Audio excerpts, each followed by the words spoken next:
Please stand. Oh, please stand. Okay. I surely can.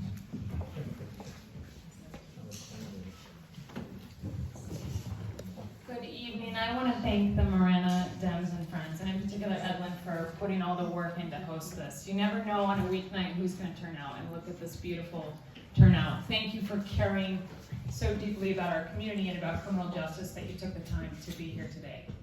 My name is Laura Conover, and I'm running for Pima County Attorney. I'm a lifetime Tucsonan. I'm a lifetime Democrat. And when we moved here, I was a little baby, and my mother was expecting my brother. And she so fell in love with Tucson, she knew she wanted to stay forever. So she raised me bilingual, not because she is, she's not, but because she wanted me to stay and live and work and play here for the rest of my life with all of the community, not just some. Criminal justice was my passion. I stayed here for school. I went straight through.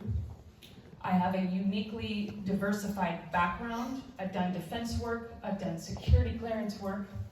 In the last 4 years, when I built my own small practice, I started doing victim advocacy for 4 years, where I saw where things are going well and where we really need to improve, especially by providing services for property crime victims.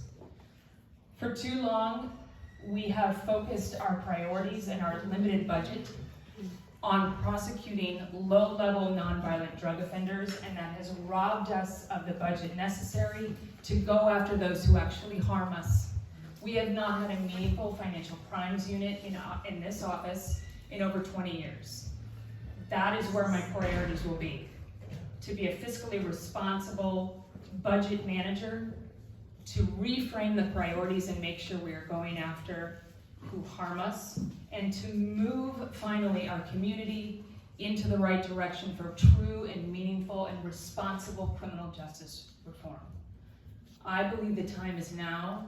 I believe the community is ready to bring in an attorney finally, after a 40-year partnership, to bring in an attorney from outside the agency to usher in this reform. And I've been doing it in federal court for 1.5 years now. In advance of the government shutdown, the judges on the federal bench appointed me to represent all 400 contract attorneys district-wide to the federal bench. And it turns out I like to manage attorneys.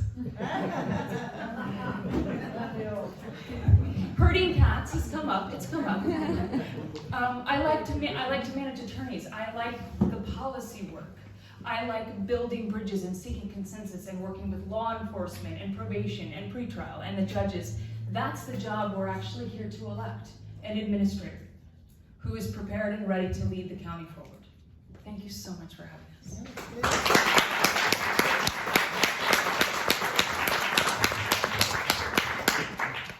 Thank you, Marana, for having us and having me here. Thank you, Edlin, for that. Do you know how many sex offenders there are in Marana?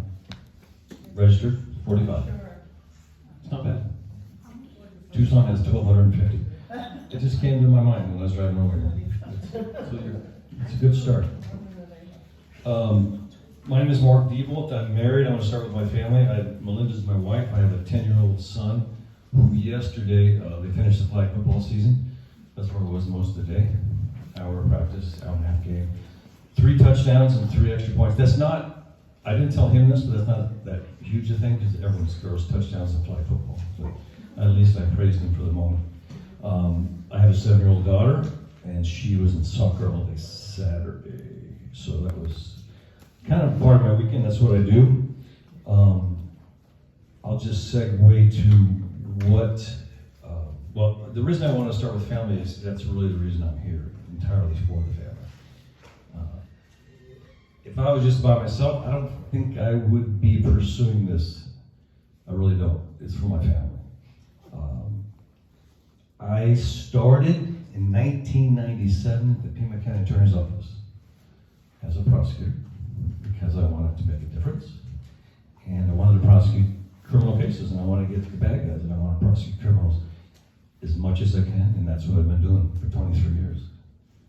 Over 320 felony jury trials, hundreds and hundreds of other convictions of violent criminals, 45 or 50 homicide trials, I don't know the exact number. The entire time I wanted to make a difference by, in a very simple way of saying, is getting the bad guys, going after the bad guys, holding them responsible for what they've done. My focus is violent crime. That's what I've been doing primarily for 18 years or so. I've been the gang investigator. Let's get 1 minute. Thanks.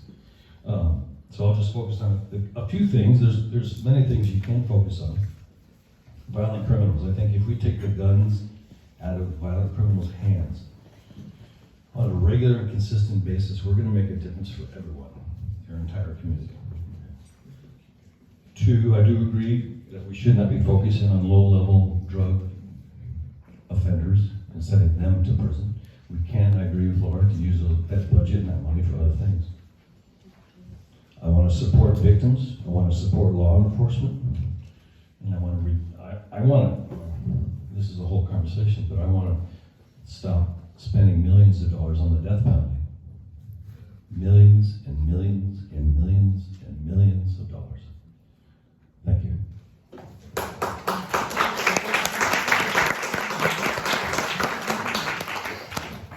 Hi everybody, my name is Jonathan Mosier. I'm the Chief Criminal Deputy at the County Attorney's Office. I want to thank you all for being here tonight and thank Edlin for organizing this lovely event.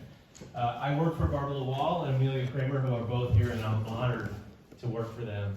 As the Chief Criminal Deputy, I've been managing a criminal division that consists of about 70 attorneys and a couple hundred staff members. But I want to take you back to why I do this. When I was growing up, I was a skinny little kid, and I got bullied. And I couldn't dream of, well, I kind of did dream of beating up the bullies, but I knew I couldn't actually do it. But I started to get into high school debate, and I started to see a pathway to where I could take on a bully in the courtroom. And at the same time, I was a brainy little kid, and I was reading the paper, and I would see horrible things that people do to one another. And I thought, I can be there in the courtroom, the worst nightmare of that bully.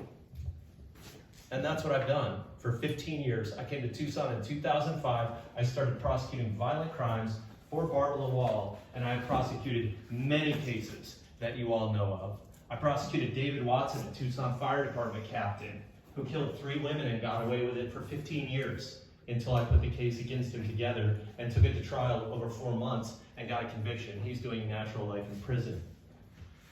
I prosecuted the case against U of A coach Craig Carter, who threatened a female scholarship athlete, somebody he was entrusted to coach, who came here to our lovely University of Arizona that we all care a great deal about, even if you went to ASU.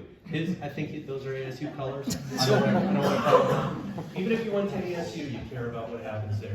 And this track coach strangled his student athlete when she tried to break up from a sexually inappropriate relationship with him and threatened to carve up her face with a box cutter. I took him to trial for that domestic violence case and that assault. And I've also prosecuted, of course, a number of other high-profile cases, including one that happened within a mile or two of here, over at Cortero, at Arizona Pavilions and Cortero Road. A man shot by another young man who happened to have a gun in front of his whole family, the Marcus Dixon case. And I'm proud of those prosecutions, but I have to tell you something.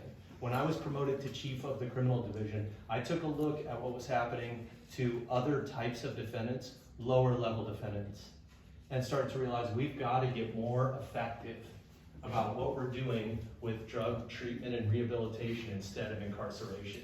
And I'm highly motivated in that regard. And let me tell you something, I don't say that with some kind of shame for what we've been doing at the office. I'm proud, especially to work for Barbara Lawal. She's been visionary. She's given 40 years to this community. She served as county attorney for 24 years, 6 terms. And in that time, she has been an absolute visionary. What do I mean by that? She started a drug treatment alternative to prison program. You'll never hear a bad word about it, except it's too small. In other words, we need more of it. She started community justice boards, a visionary restorative justice program for juveniles. You'll never hear a bad word of it. We just need more of it. And this young lady sitting right next to Barbara, Amelia Kramer, she's the person who knows how to give us more of those programs, and we're working on that right now. This morning, we were working on that. So when you hear about mass incarceration from around the country, be proud of where you live and what we're working on, because it's really extensive, all right? And I want to talk more about it, ask questions. Let's drill down to specifics. I want to say one more thing. Putting drug addicts in prison is personal for me. I'm 18 and a half years sober, and that means there was a time when I wasn't sober, okay? I'm a recovering alcoholic addict, and that means I know what it's like to really want to stop using and not be able to. And we don't put alcoholics in prison unless they're driving on the roads, threatening to harm other people, but you'd be horrified if we locked up alcoholics just for drinking. And we don't do that, and we shouldn't do that for addicts either. And by the way, I think we all agree actually on that, as well as on the fact that the death penalty is done in Pima County. And we can explain why and answer questions about that. Again, thank you for being here tonight. I look forward to answering your questions.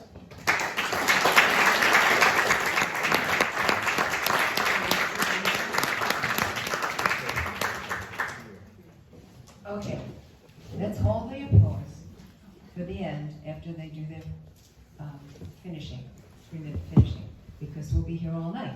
We don't. Okay, I have a question. How many of you got my emails? Okay, good, because a lot of people were saying they weren't getting them. And I had requested that some people might give me some questions for tonight, and some of you did, and some of them are fabulous. And there are pads in the back of the papers that are on your chair, because I knew I'd forget something. Well, I forgot the 4x6 cards. So as they speak, as you hear things, if something pops into your mind, just write the question and pass it down. Want to do it? To this beautiful young man. All right, first question. And we'll start, since we're doing this alphabetically and we're going to rotate. So, Mark, you're on. C, then D. It's okay. But she got up first. And you'll all answer this question. You have all expressed the need to replace prosecution of and substantive jail time for minor drug offenders. And I agree with that, the person who asked this question wrote. But I would like to hear from each of you the specifics of the alternatives you would enact, the reality and implication, and the public cost of these alternatives. Mark? Well, one issue that we do have is sometimes we have 2 or 3 time felons who all have drug history, drug past. So you get them on the 4th time, they're a felon. And they have a 1/4 gram of meth in their pocket, right? And you look at their record and they have 3 prior felony convictions. So what do you do with the person at that time? There's a lot of challenges there. Do you send them in prison? I think we all say no. Unless they're violent, unless they're breaking into homes, that's my opinion, then prison is the way to go. But they got a 1/4 gram of meth in their pocket, they're riding on a bike, it's 2 in the morning, they get stopped. What do you do with that guy? Okay, well, you try to get him treatment, right? Okay, of 10 people who are addicted to drugs, I don't know out of 10 how many are going to voluntarily go to treatment. Does anyone know the answer to that? Can we compel them to go to treatment? Can we force them? Can we say, hey, either go to treatment or go to prison? I don't know. Some are going to say, I'll go to prison before I go to treatment. And that's true. Yeah. You know why? Prison is easy. Real life's hard. So what is the cost of incarcerating versus the cost of treating? I don't know. But I don't want to clog up the system, and I don't want to clog up that 1/4 gram of meth in my office with a detective and the patrol officer and the jail involved and now prison involved. Take all those resources, whatever the cost of those resources are, take those and apply them somewhere else. Apply them to violent crimes, violent criminals. Okay. I don't have the exact answer of what we do with somebody who doesn't want to go to treatment, but I don't want to take all those resources. I'm not going to. There's different thresholds you can meet when you get to that drugs. And if he's got a 1/4 gram, do we treat it as a felony? I say no. You know how much a 1/4 gram is? 1 minute. You might know how much a 1/4 gram is? Yeah. It's a quarter of a little bag of sugar, right? Those little sweet loaves or whatever those things are. A quarter of that. And that's a felony. And that's what we shouldn't be doing. Do I go next? Where's? Yeah, you go next. Here's the third one. And then Laura goes after you. So the question is specifics in terms of programs for alternatives to prison. And Amelia and I were just at a meeting this morning discussing one such specific. So let's drill down. I don't know who asked the question, but I think you want some details. So currently, in the absence of the program we're working on creating, we've got drug diversion. Well, let's back up. TPD is running an innovative program. I think a lot of you probably know about it. It's called Deflection. It's also called the You Matter grant. And what You Matter or Deflection does is it authorizes a Tucson Police Department officer to take addicts or a mentally ill person to the Crisis Response Center, the CRC, for treatment instead of jail. And that program is wonderful. About 1,000 people have gone through it. It's a 50% success rate. Okay, so it doesn't succeed every time. And success can be defined, it does not mean everyone fails to relapse. It means people are still engaged with the program. We've almost been at it, we've been at it a little over a year, and still engaged with the program would be deemed a success. Okay, so there's deflection, and then there's diversion, which currently only exists if we charge you in our office. So we've got to get an indictment, we've got to have people doing a whole bunch of work at our office, and then we've got to put a case through the whole criminal justice system. That's not good, it's inefficient. Then we've got another layer in the process, drug court, for people who fail on diversion. And then at the final end of the line is this little program I mentioned before called Drug Treatment Alternative to Prison, or DTAP. What we are doing now is we are scaling DTAP up dramatically. And how are we going to do that? We're going to take DTAP, which is at the end of the line, the person who has failed everything else, and we're going to move it all the way to the front of the line. So we will have a program for diverting drug addicts from the criminal justice system without charging them. So I know that's a lot of detail, but we're really excited about this because when you open up a file and put somebody through the criminal justice system, the defense lawyer, where's Joel? The defense lawyer needs the disclosure on the case. It really is voluminous and burdensome to the system, and you've got a human being who may be sitting in jail awaiting all this. And instead, what that person needs is treatment. Think of the model we've been using. They get treatment when they're sentenced. We need them to get treatment right away. So what we're calling, this new program of pre-charge diversion, if you read about it, it's going to be called STEPS Court. And we're really excited about it. There was a question about the costs and what will the cost savings be? Well, we don't know exactly, but let me tell you what data points we do have. DTAP, Drug Treatment Alternative to Prison, is the little program I said that's currently the end of the line, and we're going to import it to the beginning of the line. DTAP, it provides services that would blow you away. Somebody with tattoos on their face that needs to get the tattoos removed to get a job, they pay for the tattoo removal. They need job interview skills, they get coaching.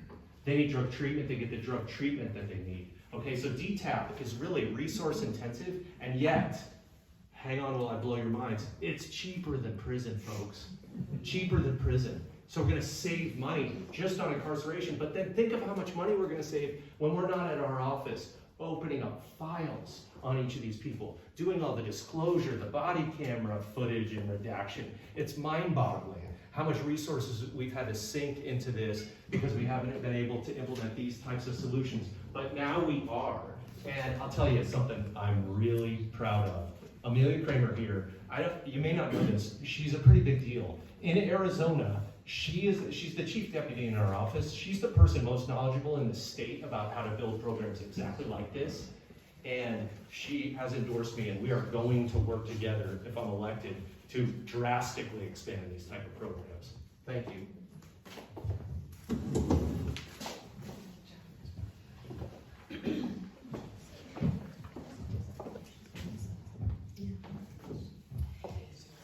Every decent agency must embrace change in order to stay healthy. And I think what we're hearing tonight, and we really need to draw the contrast between the three candidates here. What we're hearing tonight is a culture that has built up over 40 years. And incredible things happened during those 40 years. But what we're hearing now is a lot of brand new this and brand new that. And we're gonna have a program very soon. When we needed this years and years ago.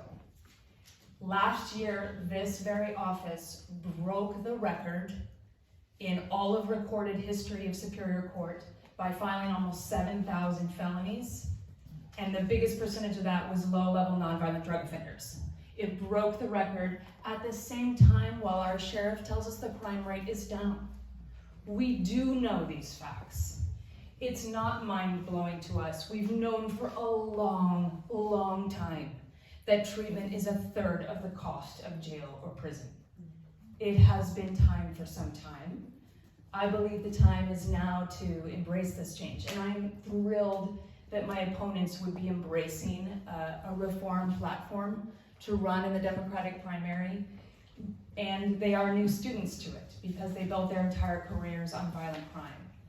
Criminal justice reform was my entire 16-year career and the 10 years active in the community before that. Doing a quick time check because I want to stay true to my time. I'll give you an example right now. In November, after my opponent filed, I was in court in Superior Court waiting for a case to be called.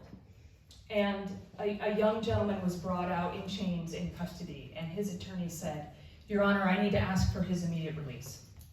And I thought to myself, oh no, there's a process for that. You should have filed a motion. And the young prosecutor shook his head and said, "We object, Your Honor, we object." And the attorney said, "Your Honor, we were here a week ago and we argued at length over why this young man should be released because he is probation mandatory even if we lose at trial." And the judge said, "Yes, I was so moved, I lowered his bond to $500, the lowest bond I've ever put on a case." And now my frustration is growing at the taxpayer money that is forcing this young man on a probation mandatory case to sit in custody. And the attorney says, "Your Honor, I've spoken with his mother repeatedly, and she can't pay that $500 bond and keep feeding his babies." And now I'm watching a grandparent raise kids, and they are a heartbeat away from the foster care system, and the taxpayers are spending the money to keep this young man needlessly in jail. This is the culture that builds up over time. We will have a strong violent crime unit, but the administrator must take care of all of us, the health and safety of the entire community, including that grandmother.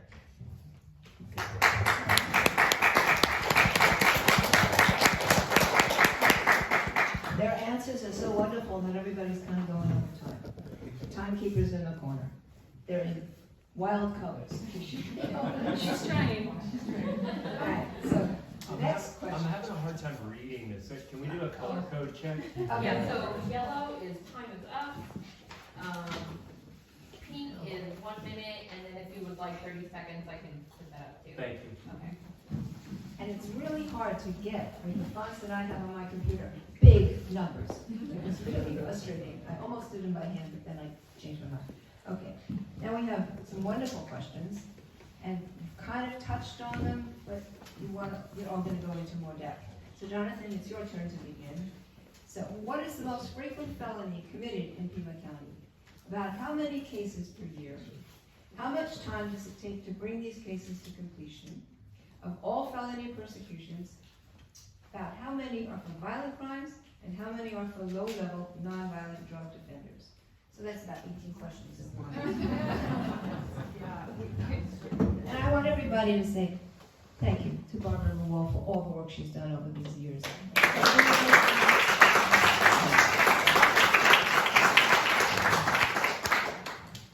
Thank you. So one thing we've got to check in on, because that question was not specific as to whether we're asking about misdemeanors or felonies. So if you want to look at all charges in Pima County, then you must know that domestic violence and DUI are the drivers, the crime drivers. And that changes when you look at felony filings, of course. So I'm not sure where the question was intending to go. In terms of felonies, we have a significant problem with aggravated assaults. And I think there was a component of the question, was it directed at how long it takes to move the cases through the system?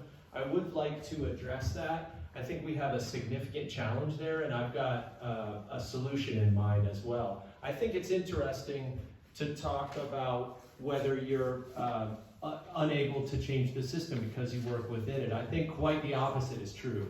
I have been looking at these problems and working on them on a daily basis. One of the problems we're facing is that cases take too long to work their way through the system. And I alluded to it before, but I want you all to know this. There's good and bad that comes with body-worn cameras. They're good because they increase public trust and confidence in police officers. They allow us to see what's happening, and that actually helps us prosecute cases. I've relied on that type of evidence in some serious violent prosecutions. However, body-worn cameras present a significant challenge in terms of us moving cases through the system in a timely fashion.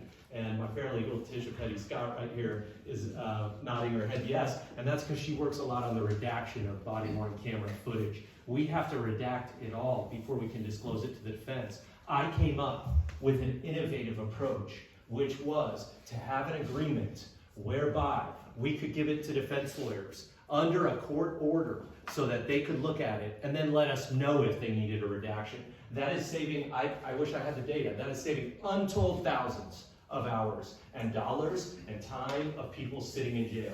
So yes, there are people who, if I had been at court, make no mistake about it, that hearing we heard about would have been handled much differently.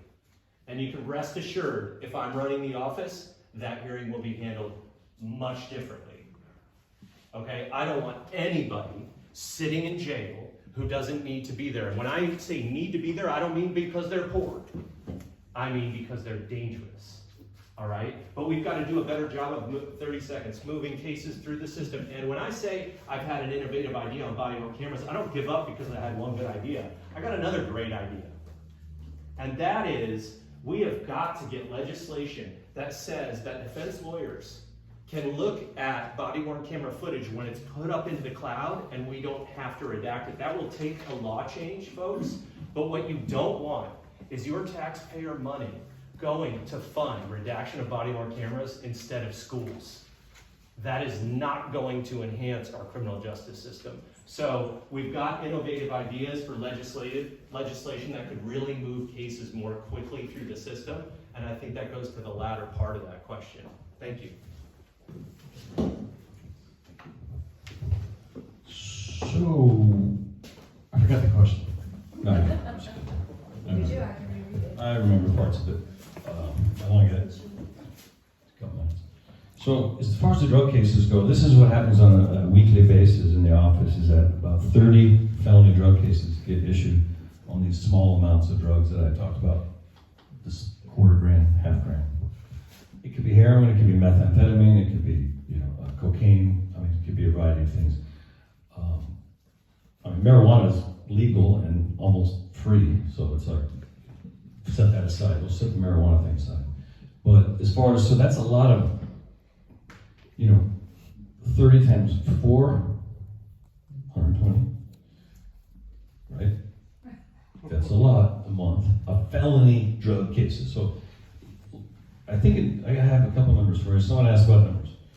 Misdemeanors, which are the misdemeanor cases, about 18,500. I think this is roughly 2018. Felonies about 11,000, a little over 11,000, between 11 and 12,000 felonies. Juvenile, remember the youngsters over in juvenile court? 4,000. Okay, so that's a lot of stuff.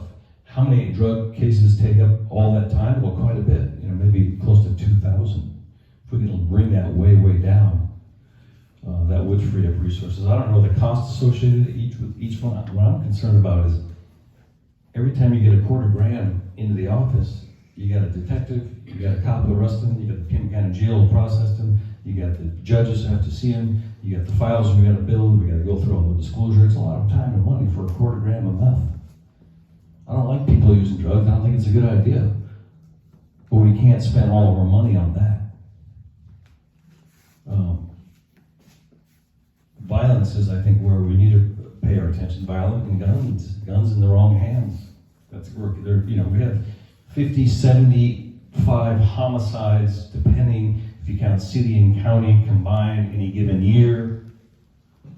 Okay. The majority of which are prosecuted, some cannot be for a variety of reasons. Okay. Drive-by shootings, aggravated assault, people getting shot and not killed. These are the crimes we need to focus on. Okay. Pink is what? One? I knew that. So that's what I want to do. That's what I've been doing. I have a way of recognizing people who need attention, I think. Need attention meaning needs prosecutorial attention. Not by looking at it, but looking at what they're doing, what they have done, and what they're going to do. Violent crime is what we need to focus on. Thank you.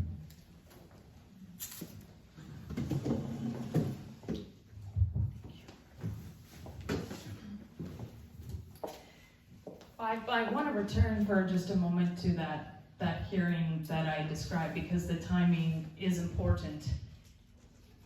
As I understand it, Mr. Mosher became the criminal chief and the supervisor over all of criminal court a few months before he filed for office. So in November, when I was in court, I had been paying attention. And when that young prosecutor read from his script, I understood that he was reading from the current script in the office. When he said, "Your Honor, we continue to object to release of this young man, he can file a motion and we could come back again in a year, in a week later. We could come back in a week later." Frankly, my frustration over that waste, my concern for that family, drove me to file to become a first-time candidate on November 21, and that's the chronology there. The question is about felonies filed here, overall prosecutions filed here, and I talked about how concerned I was that we would be record-breaking at a time when the crime rate is down. Every time you put a felony on someone, you have destabilized their employment for life. You have destabilized their home, I believe, for 2 generations. You've made a 2-generation decision about what will happen to that home. We have to be much more considerate about what we are doing. And when we focus all of our resources on the bulk of low-level nonviolent drug offenders, what we're not doing is financial crime. I believe we literally rolled out the welcome mat to scam and fraud right here in our community. These calls every single day. Your social security number has been compromised. These calls harm our parents and grandparents. I believe they are falling for it at record rate, and no one's going after these frauds and scammers. We can once again hire attorneys with accounting backgrounds. We can build a financial crimes unit, a white collar unit. We can borrow from the talent in the civil unit, and yes, this administrator is going to be responsible for the criminal and civil unit. We can borrow from that talent in the civil unit, and we can have a true financial crimes unit again. And we can start with a public service campaign immediately under my administration. The community will help us. There is no shame in this. Report these guys and help us prosecute them. We will. And we don't care about credit.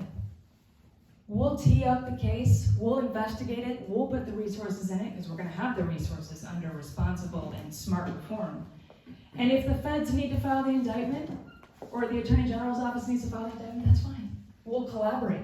We'll have communities working together to make this community safer. This is what smart reform looks like, and that's why I've been studying it my entire life.